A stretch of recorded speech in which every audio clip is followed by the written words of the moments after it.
बात करेंगे सी लैंग्वेज के डेटा टाइप्स के बारे में। डेटा टाइप्स को हम एक एग्जाम्पल से समझेंगे, जैसे कि हमारी मम्मी हर एक चीज़ के लिए अलग एक स्टोरेज रखती हैं।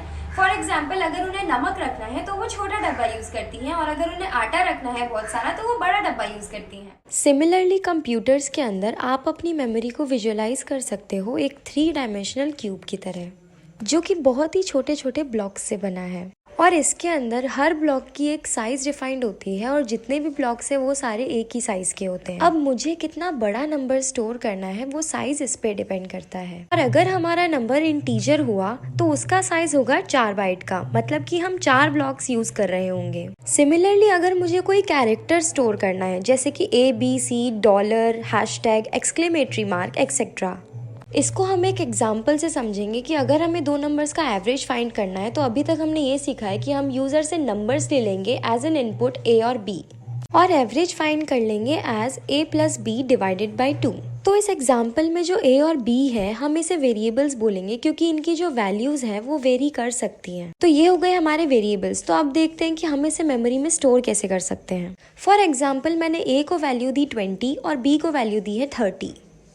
तो क्या होगा, ये 20 और 30 मेमोरी ब्लॉक्स में जाके स्टोर हो जाएंगे, और इन मेमोरी ब्लॉक्स को हम रिप्रेजेंट करेंगे using the variable names A and B। तो यहाँ पे जो 2 लिखा है, this is known as constants. इसकी वैल्यू जो है हमारे पूरे कोड में सेम ही रहती है।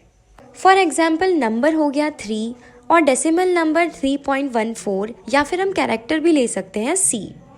तो देखिए यहाँ मैंने लिख रखा है 4 बाइट्स, क्योंकि हम एग्ज्यूम कर रहे हैं कि हमारे जो नंबर्स हैं वो इंटीजर्स हैं, और इंटीजर्स हमें पता है कि वो 4 बाइट्स ऑक्यूपाई करते हैं एक मेमोरी ब्लॉक में। तो अगर ये वेरिएबल्स A एंड B किसी और डेटा टाइप के होते, डेसिमल टाइप के होते, तो इनकी जो साइज है वो कुछ और एलोकेट कर रखी होती। तो एक वेरिएबल को हम कितनी मेमोरी एलोकेट कर रहे हैं, that depends on data types. तो डेटा टाइप्स भी 3 तरीके के होते हैं। फर्स्ट है प्रिमिटिव, जो कि हमारे बिल्ट इन डेटा टाइप्स होते हैं। फिर आते हैं डिराइव्ड, जो कि प्रिमिटिव और बिल्ट इन से ही बनते हैं। और फिर आते हैं यूजर डिफाइंड, जो कि एज अ यूजर हम डिफाइन कर रहे होते हैं। So now will focus on primitives. Primitives में आते हैं इंटीजर्स। इंटीजर्स में हमें पता है हम कोई भी नंबर ले सकते हैं, जैसे कि 1, 4, 100, या फिर कोई नेगेटिव नंबर भी हो सकता है। फिर आता है फ्लोट। फ्लोट में हम कोई भी डेसिमल नंबर ले सकते हैं, जैसे कि 3.14, या फिर कोई भी पॉइंट वाले नंबर्स। फिर आते हैं कैरेक्टर्स। इसमें हम कोई भी अल्फ़ाबेट ले सकते हैं, या फिर स्पेशल कैरेक्टर्स जैसे कि @ एम्परसेंट, एक्सेट्रा। फिर आते हैं बुलियन। ये हमारे लिए कुछ न्यू वैल्यू हो जाती है जो हमने आज तक नहीं पढ़ी होती है, क्योंकि इसमें सिर्फ 2 ही वैल्यूज़ होती है, ट्रू और फॉल्स। हम ट्रू को 1 से रिप्रेजेंट करते हैं और फॉल्स को 0 से। तो अब इन सारे प्रिमिटिव डेटा टाइप्स को हम एक एक करके देखेंगे। तो सबसे पहले आता है इंट। सपोज मैंने एक मेमोरी ब्लॉक लिया है, तो हमें ये पता है कि इंटीजर वैल्यूज 4 बाइट्स ऑक्यूपाई करती है। तो यहाँ हम सपोज कर रहे हैं कि ये एक बॉक्स 1 बाइट का है।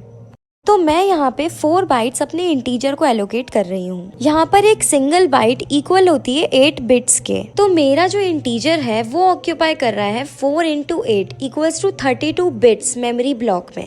तो हमने अभी एग्जाम्पल में वेरिएबल A को वैल्यू दी थी 20, जो कि एक इंटीजर है।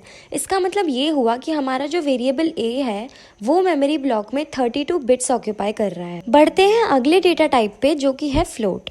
तो फ्लोट का जो साइज होता है वो होता है 4 बाइट्स का।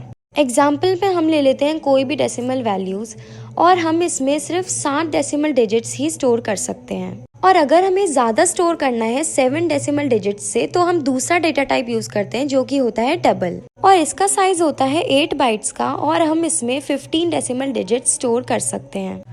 और फिर आता है कैरेक्टर, जिसका साइज होता है 1 बाइट का। एक कैरेक्टर को मेमोरी में स्टोर करने के लिए हम यूज करते हैं ASCII टेबल। तो इसमें हर एक कैरेक्टर के कोरिस्पॉन्डिंग में एक ASCII कोड होता है, जैसे कि यहाँ पर डेसिमल नंबर्स दिख रहे हैं, और उस नंबर को हम स्टोर करते हैं मेमोरी में बाइनरी फॉर्मेट्स में। फॉर एग्जाम्पल, यहाँ पर जो कैरेक्टर स्मॉल a है, इसका ASCII कोड है 97।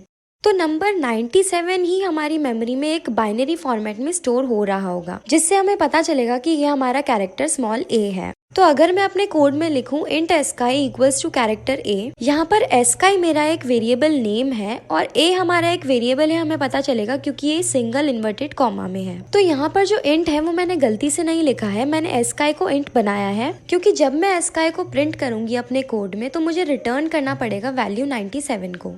फोर्थ आता है हमारा बूलियन डेटा टाइप। तो इसमें जैसा मैंने बताया था 2 ही वैल्यूज़ होती हैं, ट्रू और फॉल्स। ट्रू को हम रिप्रेजेंट करते हैं 1 से और फॉल्स को रिप्रेजेंट करते हैं 0 से। और इसकी जो साइज़ है वो 1 बाइट की होती है।